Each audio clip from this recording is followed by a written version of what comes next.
আসসালামু আলাইকুম সুপ্রিয় দর্শক, এজেড সৌমুক্তা চ্যানেলে আপনাদের জানাই স্বাগতম।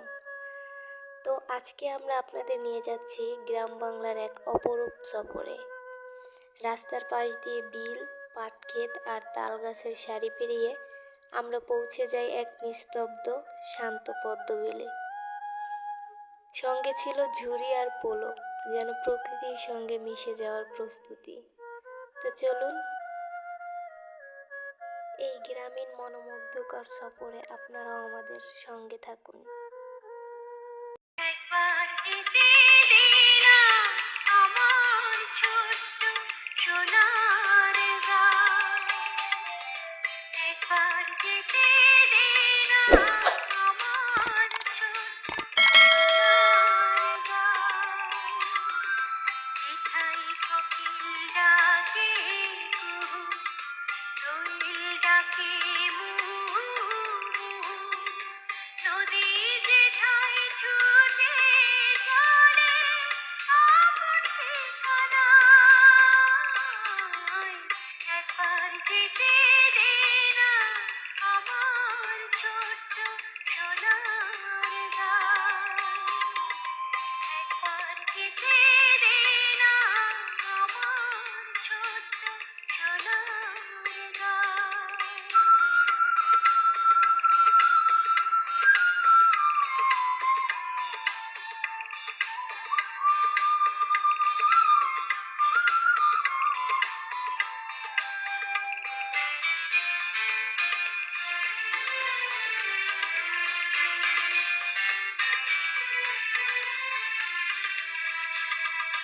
বেদিন জ্বালা সাঁঝের বেলা, শান বাঁধানো ঘাটে গল্প কথা অংশে। তো গাইজ, আমরা চলে আসছি পদ্মবিলে। তারপর একটু হাঁটাহাঁটি করলাম, নিরিবিলি প্রকৃতির মাঝে হারিয়ে যাওয়া। কোথাও কোনো শব্দ নেই, শুধু পাখির ডাক, বাতাসের সুর আর পদ্মবিলের শান্ততা। এরপর আমরা বাজারের দিকে চলে গেলাম। বাজারে গিয়ে দেখতে পেলাম বাঁশের জিনিসপত্র বিক্রি করতেছে। তারপরে হাতে নিয়ে নিলাম একখানা ঝুড়ি আর একটা পোলো।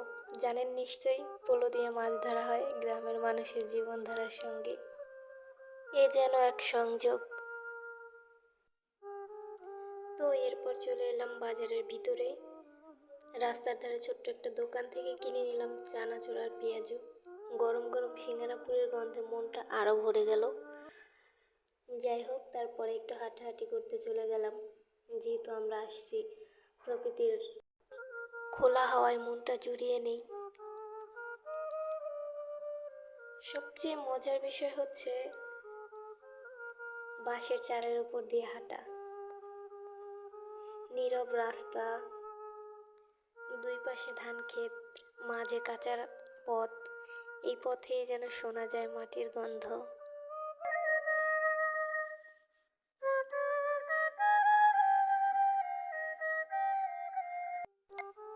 তো বাঁশের চার দেখবো আর আমি তার উপর দিয়ে হাঁটবো না, তাই কখনো হয়? কারণ আমার এই বাঁশের চার দেখলেই তার উপর দিয়ে হাঁটতে ইচ্ছা করে। এত ভালো লাগে, বলে বুঝাইতে পারবো না। যাই হোক, হাঁটাহাঁটি করতে করতে হঠাৎ চোখে পড়ল ভেসাল। আমাদের আঞ্চলিক ভাষায় এটাকে ভেসাল বলে। গ্রামে এটা দিয়ে মাছ ধরা হয়।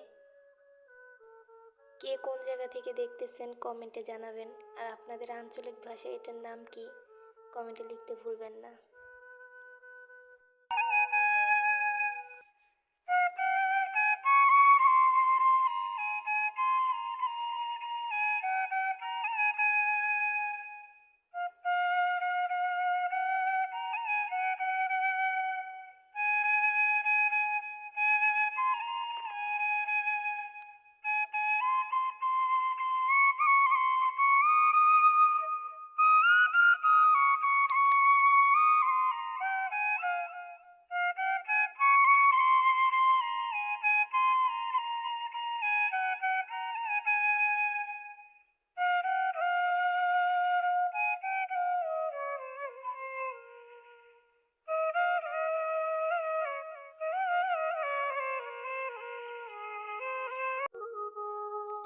গ্রামের এই ছোট্ট সফর আমাদের মনটা জুড়িয়ে দিল।